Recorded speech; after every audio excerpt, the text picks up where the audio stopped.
Eu sou Alice, tenho 28 anos, e estava no fundo de um celeiro de casamento cheio com quase 500 convidados quando minha vida se dividiu em antes e depois. Primeiro eu me lembro do som, não dos rostos, o tilintar dos copos, risadas educadas, um quarteto de cordas arrastando a última nota doce. Então meu pai se levantou, ergueu a taça de champanhe e transformou o que seria um brinde de casamento em uma execução pública.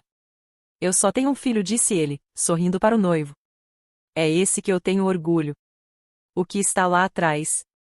Ele nem olhou para mim quando disse isso. Só um erro, uma vergonha para esta família. Algumas pessoas engasgaram com a surpresa. A maioria ficou congelada. Então minha mãe, sentada ereta em seda clara, deu uma risadinha e acrescentou: a gente devia ter colocado para adoção quando tivemos a chance. Não ela. Não minha filha. Por um segundo longo, ninguém se mexeu. Depois, os cochichos começaram, baixos e famintos, passando de mesa em mesa como fogo na grama seca. Eu sorri. Na verdade, eu sorri porque se deixasse meu rosto se quebrar ali, eu sabia que desmoronaria na frente de todas as pessoas para quem eles já tinham fingido perfeição. Peguei minha bolsa, me virei e saí sem dizer uma palavra. Mas na minha cabeça, algo velho e enterrado finalmente se levantou. Passei anos planejando o dia em que eles me empurrassem longe demais. Eles só escolheram o palco para mim. Antes de contar o que lhe disse depois e o que eu fiz naquela noite, me diga uma coisa: que horas são aí onde você está e de onde está me assistindo? Quero saber até onde essa história chega. Consegui chegar ao meu carro antes que meus joelhos cedessem. As luzes do celeiro ficaram borradas no retrovisor enquanto eu dirigia pela estrada de cascalho, segurando o volante tão forte que meus dedos travaram. Não chorei de imediato. Estranho como a humilhação funciona: quando é grande demais para caber no corpo, às vezes não saem lágrimas. Às vezes fica silenciosa, tão fria que parece emprestada de um túmulo.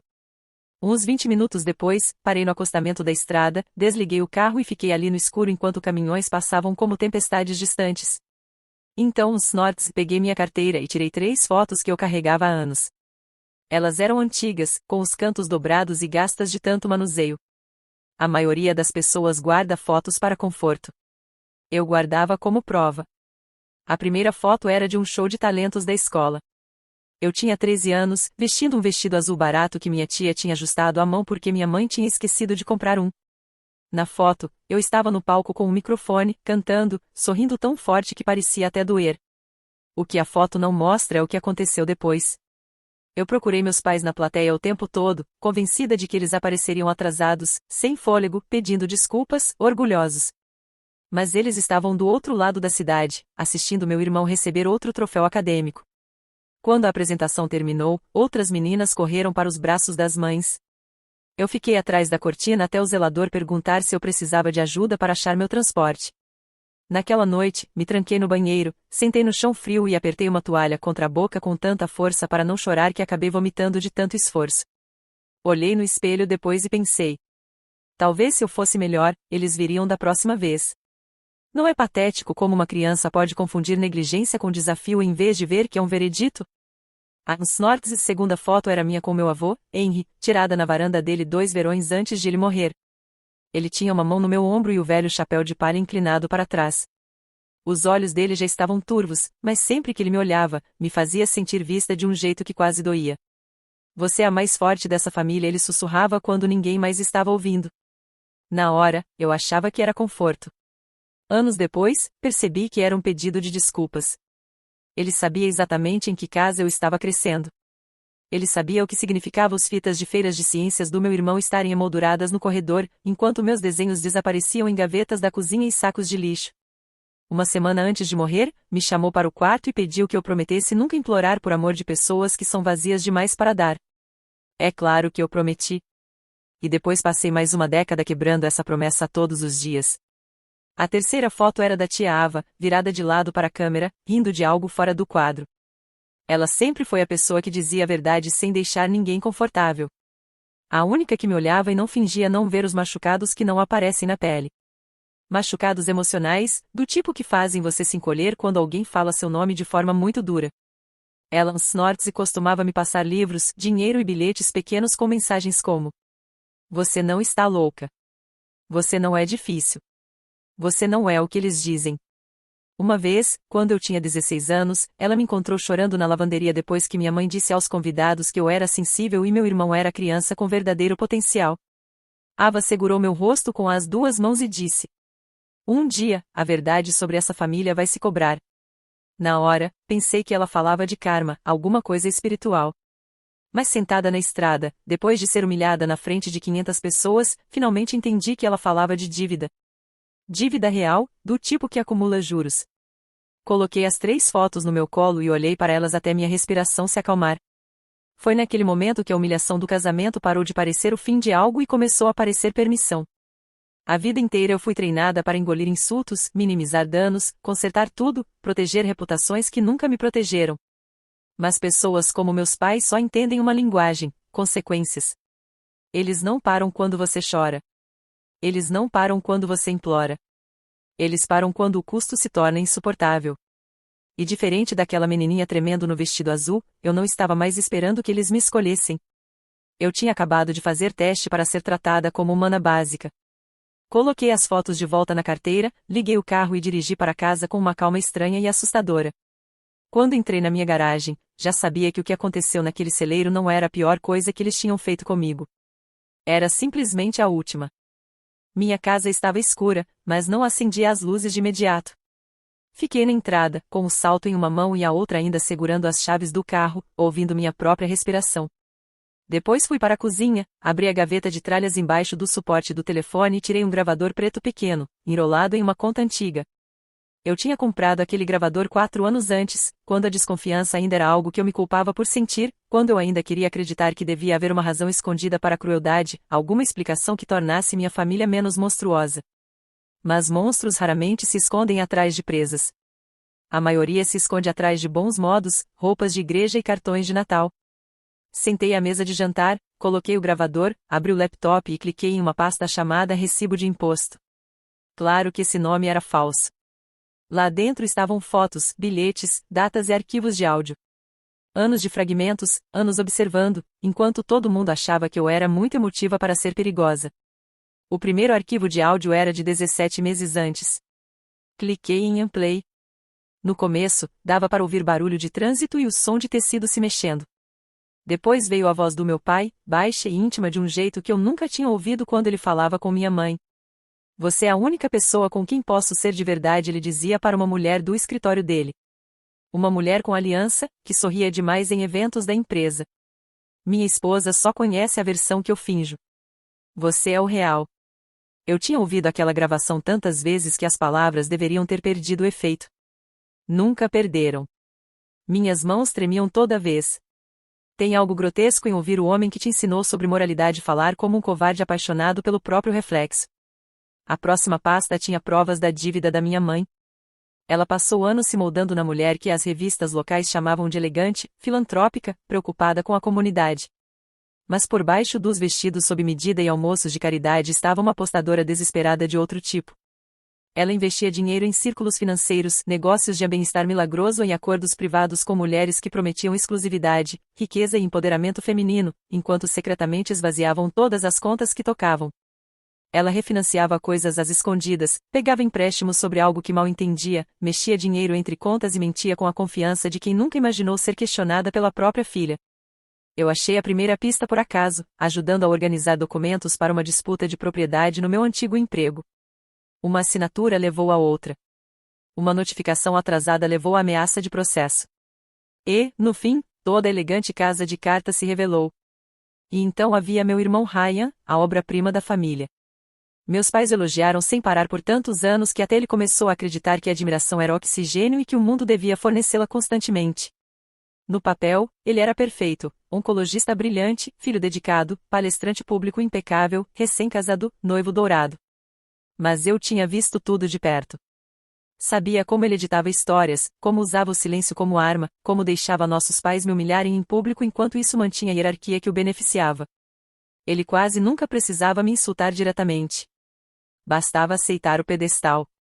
As pessoas mais cruéis muitas vezes mantêm as mãos limpas enquanto outros fazem o trabalho sujo por elas.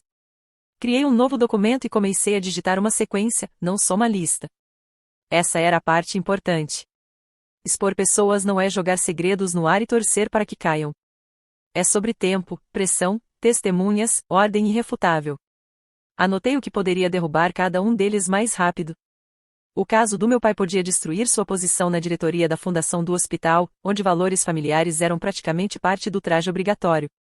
A dívida escondida da minha mãe podia transformar cada amiga cochichante do clube de campo em predadora farejando sangue. E Ryan, a destruição de Ryan não veria só de escândalo. Veria de ser forçado, pela primeira vez, a ficar sem a mentira de que ele era naturalmente melhor do que eu. Ouvi outro arquivo de áudio.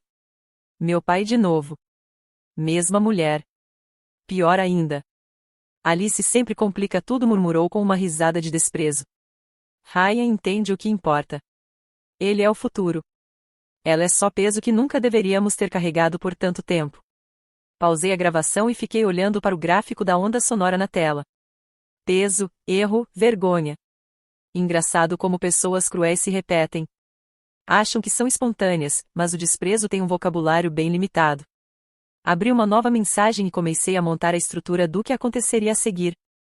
Não uma explosão cega, mas uma detonação planejada. Depois mandei uma mensagem para a única pessoa fora da família em quem eu confiava a verdade. Preciso de você amanhã. Sem perguntas. Por favor. Enviei para o Brett e fechei os olhos. Ele respondeu em menos de 1 minuto. Estou lá. Olhei de volta para as pastas na tela, todos os anos que passei juntando provas, porque alguma parte de mim devia saber que esse dia chegaria. Se você descobrisse seu pai chamando outra mulher de real enquanto te tratava como vergonha descartável, quanto tempo ficaria em silêncio? Eu fiquei em silêncio tempo demais. Naquela noite, entre a meia-noite e o amanhecer, minha dor se transformou em plano. Brett chegou na manhã seguinte com café preto, sem julgamentos, com a expressão de quem já sabia que ia ouvir algo feio. Nos conhecemos na faculdade da maneira mais sem cinema possível, por causa de uma impressora quebrada e um prazo perdido. E de algum jeito, ele se tornou a única pessoa na minha vida adulta que nunca pediu para eu diminuir minha dor só para os outros se sentirem confortáveis. Ele se sentou do outro lado da mesa da cozinha, enquanto eu empurrava o laptop para ele e disse: Antes de me dizer para não fazer isso, só ouça. Ele ouviu. Por quase 1 hora, ele escutou gravações, leu declarações, olhou os screenshots e não disse nada, a não ser um Jesus de vez em quando, baixinho. Quando finalmente se recostou, passou as 2 mãos no rosto e ficou olhando para o teto como se precisasse de ajuda de um poder maior, e não para derrubar a porta da frente dos meus pais ele mesmo. Alice disse baixinho: Isso é muito pior do que eu imaginava. Eu dei uma risada sem graça. Aquela frase podia resumir toda a minha criação. Ele não sorriu. Em vez disso, me olhou de um jeito que era impossível me esconder atrás do sarcasmo. Se você fizer isso do jeito que está pensando, disse, ele pode perder o que ainda resta deles de vez. Encontrei os olhos dele e respondi com uma calma que até me surpreendeu. Eu já os perdi há muito tempo. Ontem foi só a primeira vez que eles fizeram todo mundo ver também. Foi então que Brett estendeu a mão sobre a mesa e colocou a palma sobre a pasta de evidências, como se sentisse o peso dela fisicamente. Então não faça isso de qualquer jeito, disse ele. Faça limpo. Essa foi uma das razões pelas quais confiei nele. Ele não se interessava por melodrama. Entendia sistemas. Sem acusações vagas, sem espirais emocionais, sem dizer nada que você não pudesse provar. Coloque-os numa sala onde eles ainda pensem que controlam um roteiro, e então tire o roteiro deles. Começamos a refinar o plano juntos, e ele mudou rápido. Abandonei a ideia de uma explosão pública imediata. Muito desleixado, muito fácil para eles me pintarem como instável. Precisávamos primeiro de contenção, depois de fratura, depois de exposição. Brett também me obrigou a admitir algo que eu vinha evitando: isso não era só sobre vingança. Era sobre testemunho. Se eu confrontasse minha família em privado e eles negassem tudo, eles reescreveriam a história antes do jantar. Eles vinham me reescrevendo há 28 anos. Você precisa de pelo menos mais um par de olhos na sala, disse Brett. De preferência alguém cujo julgamento o Ryan realmente teme. Ele queria dizer a Sophie, é claro, minha nova cunhada. Inteligente, calma, respeitada socialmente, e até aquela semana, ainda ingênua sobre a podridão por trás do retrato da família. Incluí-la aumentaria o risco, mas também aumentaria o custo de mentir. Ao meio-dia, já tínhamos montado um plano em torno de um jantar supostamente conciliador na minha casa, 2 noites depois. Não no dia seguinte, muito abrupto, difícil de acreditar. Tempo suficiente para todo mundo se acalmar, mas não tempo para eu perder a coragem. Eu mandaria uma mensagem que soasse contida e envergonhada. Eu odiava essa parte, mas o Brett tinha razão. Pessoas como meus pais são mais vulneráveis quando acham que te fizeram voltar à obediência. Escrevi a mensagem na frente dele. Não quero que as coisas fiquem como ficaram no casamento. Precisamos conversar em particular. Jantar na minha casa na quinta. Por favor, venha. Traga a Sophie se quiser. Quero resolver isso antes que piore. Meu pai respondeu primeiro com um vamos ver. Minha mãe não respondeu nada. Ryan respondeu 3 horas depois. Pelo bem da Sophie, vamos agir como adultos. Quase ri alto com isso. Agir como adultos. Como se humilhar a própria filha na frente de quase 500 convidados fosse uma tradição familiar madura. O resto do dia virou logística. Brett checou meu sistema de som. Eu dupliquei os arquivos de áudio em um drive escondido e em uma pasta na nuvem. Imprimi documentos financeiros selecionados e os coloquei em um envelope simples. Anotei frases-chave que poderiam quebrar Ryan rapidamente. Não porque eu quisesse improvisar crueldade, mas porque sabia que, na hora, a adrenalina poderia bagunçar minha memória. Precisava de âncoras, fatos, precisão, estrutura. Em um momento, Brett me observou rotulando pastas e disse: Você vem se preparando para isso há mais tempo do que quer admitir, não é? Fiquei em silêncio por um tempo. Depois respondi: Acho que uma parte de mim sabia, mesmo quando criança, que um dia eu ia precisar de recibos só para provar que existia na mesma casa que eles fingem ter criado com amor. Antes de sair, Brett parou na porta e fez a pergunta que ninguém nunca tinha me feito direto. Depois disso, o que você realmente quer? Não o que você quer que eles sofram, não o que quer expor. O que você quer? Fiquei ali, segurando uma pilha de declarações copiadas, e percebi como essa pergunta era rara na minha vida. Quero que eles parem de me definir, disse. Mesmo que fosse só na própria cabeça deles. Ele assentiu uma vez. Então não perca isso de vista quando eles começarem a gritar. Depois que ele foi embora, reli as mensagens do jantar, conferi os arquivos de novo e fiquei sozinha na minha casa, que de repente ficou silenciosa. O que você faz quando o único amigo que realmente te vê te diz para parar? Mas você sabe que parar significaria voltar à mesma morte lenta que você sobreviveu por anos. No meu caso, você afia o plano e continua. Na noite de quinta-feira, minha casa parecia calma o suficiente para enganar qualquer estranho. Velas na mesa de jantar, copos de água alinhados, comida esquentando no forno, jazz suave tocando ao fundo. Montei a sala do jeito que minha mãe montava cada mesa de feriado quando eu crescia, elegante, controlada, enganosa. Brett já estava lá, não sentado conosco, mas perto, na sala de estar, sob a desculpa de me ajudar a instalar um projetor para uma apresentação futura de trabalho. Se algo saísse do controle, eu queria uma testemunha honesta perto bastante para ouvir tudo. Às 6h43, faróis passaram pela janela da frente. Meu pulso se acalmou em vez de disparar. E isso me assustou mais do que o pânico teria feito. Ryan entrou primeiro, com Sophie ao lado dele. Os dois vestidos com aquela aparência polida de classe média alta que meus pais adoravam. Meu pai veio logo atrás, rígido, com aquele tipo de civilidade falsa que os homens usam quando acham que estão prestes a conceder um perdão que nunca tiveram direito de negar. Minha mãe veio por último, perfume à frente, boca em linha que já anunciava martírio. Nos primeiros 10 minutos, atuamos, pratos passados, água servida. Sophie tentou deixar o clima mais leve, fazendo perguntas inofensivas sobre trabalho e viagens. Ryan respondeu com sua voz de médico treinado, calma e medida. Meu pai falou pouco, minha mãe menos ainda. De vez em quando, eu pegava algum deles me estudando, esperando lágrimas, pedido de desculpas, instabilidade, qualquer coisa que pudessem rotular e usar. Quando o prato principal estava quase no fim, Ryan largou o garfo e disse: Alice, acho que estamos todos aqui porque o que aconteceu no casamento saiu do controle. Saiu do controle? Eu disse. Não foi cruel, nem monstruoso, só um pouco bagunçado. Assenti, como se considerasse essa interpretação generosa. Você está certa, disse. Saiu do controle. Por isso convidei todos vocês aqui. Achei que, talvez, pela primeira vez, pudéssemos parar de fingir. Os ombros do meu pai se tensionaram. Sophie olhou de rosto em rosto, percebendo a mudança antes de entender.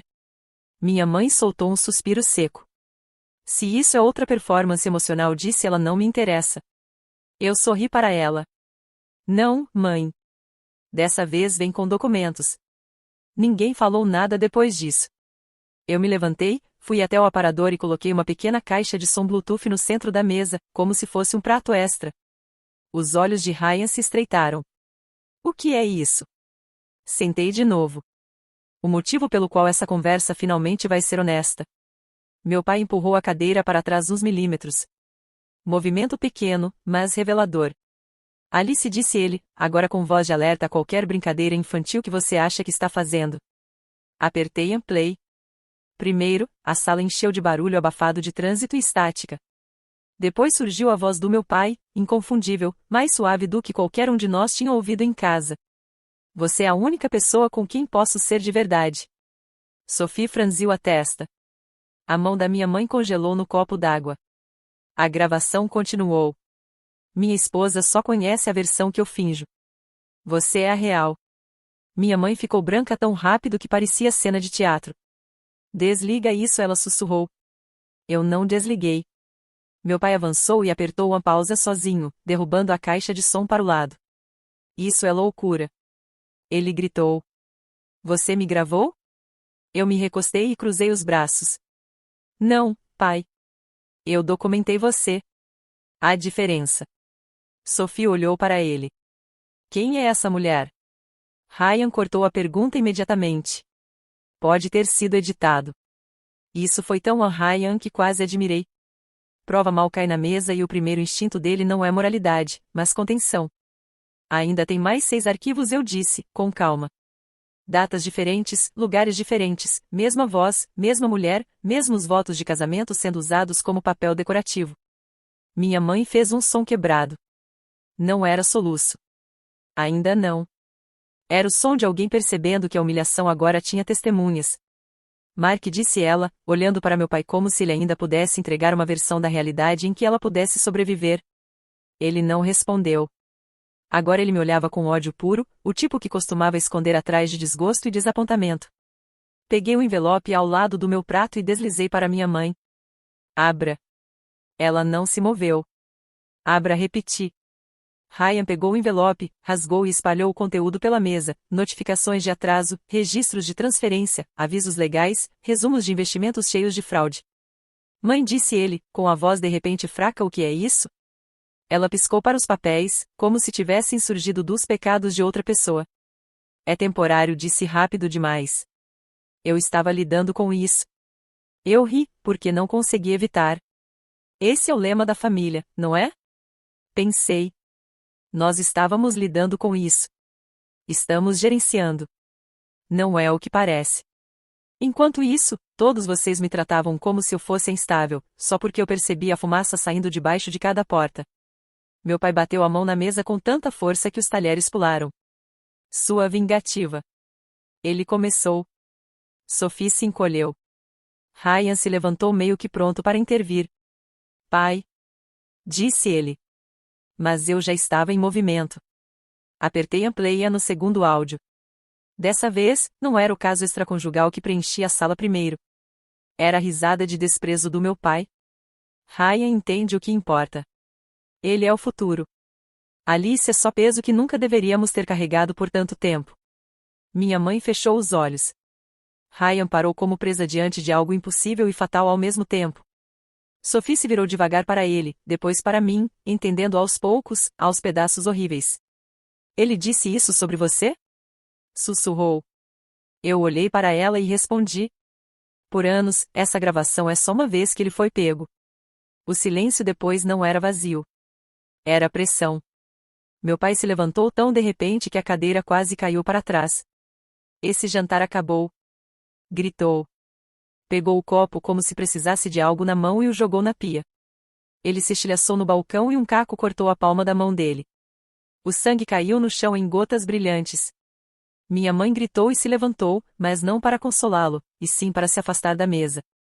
Ryan parecia que toda a estrutura da vida dele havia perdido suas paredes de suporte. Alice, disse ele, e pela primeira vez na vida, eu não ouvi superioridade na voz do meu irmão, só medo. Não faça mais nada hoje. Encontrei o olhar dele. Mais nada? Respondi. Você quer dizer, como contar para Sophie sobre a enfermeira em Dallas? Ou o residente que você continuava mandando mensagens depois da meia-noite? Ou como sua indignação moral desaparece rápido sempre que o pai me humilha para que você brilhe. A cadeira de Sophie raspou violentamente no chão. Do que ela está falando? Ryan se virou para ela tão rápido que quase tropeçou. Não é sobre você, Sophie. Me escute. Ela já estava recuando, mão na boca. Minha mãe afundou numa cadeira que não era mais dela de forma significativa.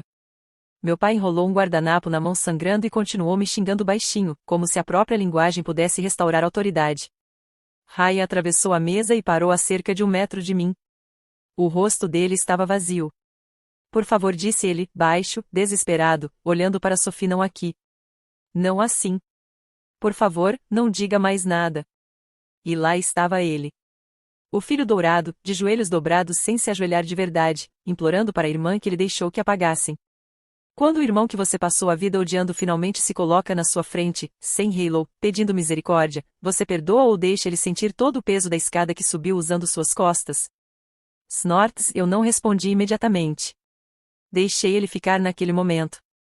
Deixei todos eles ficarem. Então eu disse a única frase que esperei anos para dizer.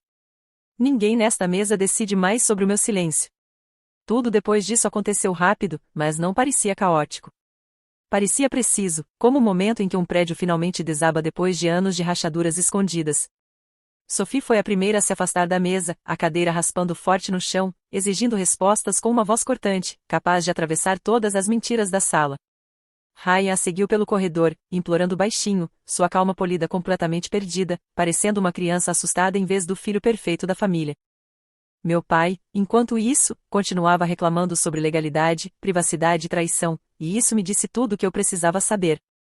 Ele nunca disse que as gravações eram falsas. Nunca negou o caso. Ele só se importava que os segredos dele tivessem sido expostos. Minha mãe ficou parada, olhando os papéis espalhados pela mesa, como se a dívida dela, o silêncio e os anos de crueldade tivessem aparecido ali por acidente.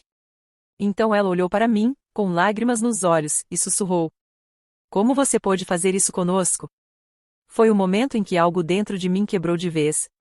Levantei-me tão rápido que a cadeira caiu para trás, e pela primeira vez na vida, eu não abaixei a voz para dar espaço a deles. Como eu poderia fazer isso com vocês? Respondi. Querem comparar os danos? Porque eu posso começar na infância e ir até aqui. Minha voz tremia, mas eu não parei. Vocês me chamaram de vergonha na frente de 500 pessoas.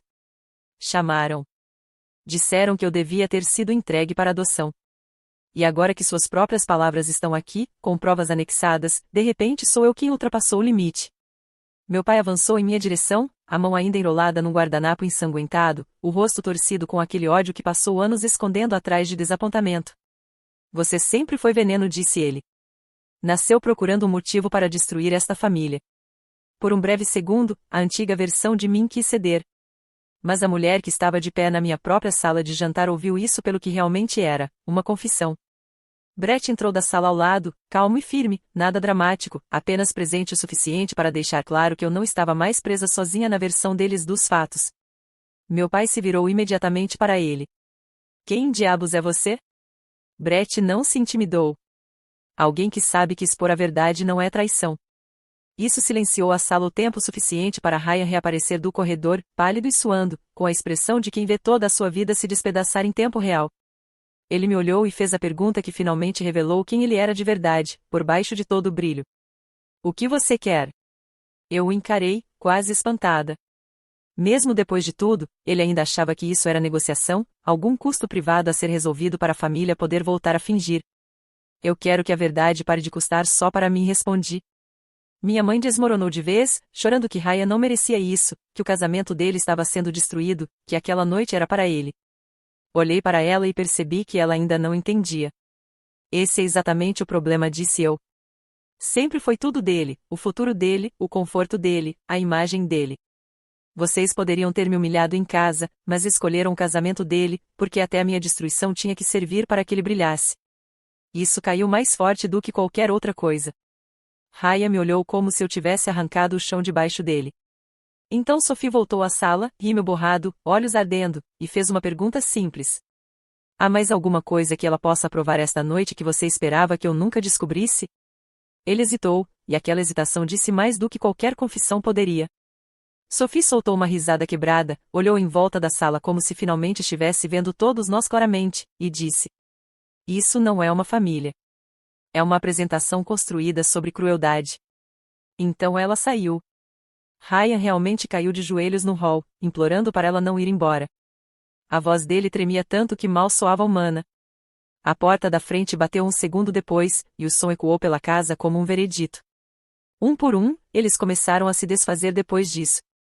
Minha mãe saiu cambaleando, chorando.